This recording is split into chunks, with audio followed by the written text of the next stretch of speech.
Hindi kasi minsan ko nakakalimutan eh. Kung parang kailan kumagin mo dito, kasi nakakalimutan na. Yes. Taras-taras na yung pasyon sa amin.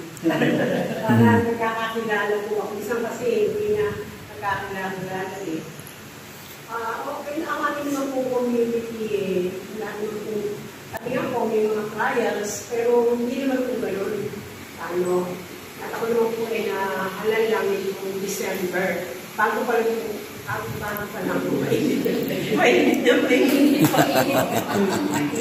Ang pagkatao po ko bilang isang trialist. Kaya, siyempre po, continue adjusting, continue learning, and studying, at pakikisama po sa tawag isa.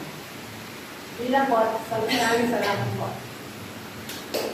Salamat po, dear Prioress. Napakagandang pakinggan yung sabihin na continue learning pa rin. Ang buha ko doon ay ganito. Ang mga Carmelites ay blessed indeed. Kasi the closer we are to God, the humbler we are. The more humble we are.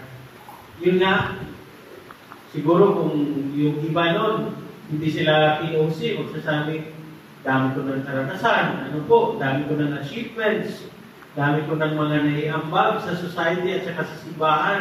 Bakit kailangan ko pang sumama sa isang grupo? Bakit kailangan ko pang mag-aral? Bakit kailangan ko pang may formation, ongoing formation? Diba? Pero ang mga Carmelites daw, the closer we are to God, lalo tayong nagiging humble, hindi humble, no? Magiging humble pa tayo to Carmel. And lastly, always remember that Carmel is a school of prayer. So we cannot inspire others to pray. We cannot accompany others in their prayer if we are not praying tayo din, no? If we are not praying ourselves. So dapat sustain yung ating prayer. Remember, Saint Teresa of Avila would say, I have had difficulties in praying for more than 18 years. No? Nahirapan siyang pagdasal, pero tinutuloy-tuloy niya pa rin yung pagdadasal. Dahil parang minsan sa kanya, walang meaning yung kanyang ginagawa, napapagod siya, ayaw niya nang magdasal, pero sinustay niya pa rin, tinuloy-tuloy niya yun. See what happened to Saint Teresa ngayon. Maraming mga taong na-inspire sa kanya. Isa na tayo doon, or lahat tayo na dito. So, with that, magpapasalamat ako personal. Ay, may hapon ni Mabul pa. Sige, isa na lang.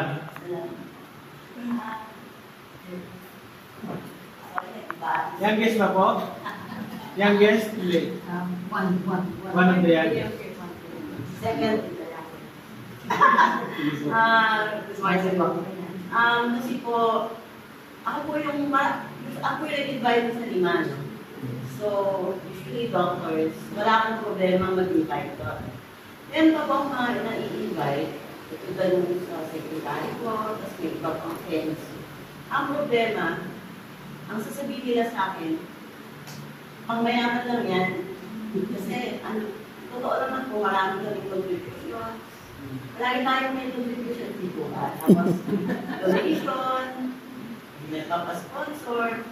Yun po ang sabi nila sa akin. Baka mahirapan sila. Sorry. Aside yung pag-Saturday, nag-delivery kami. Usually, Saturday, may pasok pa po ng half-day po.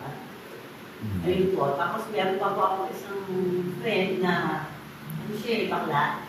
Kaya, feeling niya, baka maano siya, hindi siya tanggapin. So, yun po yung mga na-encounter ko po na pag nag-invite po ako dito sa Pilipinas.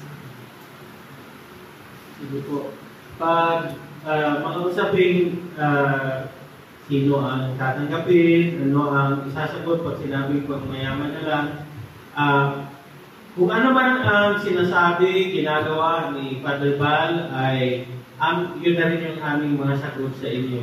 Kasi si Father Val officially appointed delegate to the third order. No? So, kaya pag nagpasaway si Father Bal, parang buong province na rin kasama na kami doon, nagpasaway sa inyo. Pero we trust him naman kung ano yung kanyang mga ginagawa sa inyo. Although he is too busy na kuminsan na overstretch na rin yung mga schedules niya. The friars are also helping him kung ano man yung pwede niya itulong sa kanya. So tulong-tulong din naman kami. So, yun siguro mga organizational, pwede pag-usapan lagi, gano'n.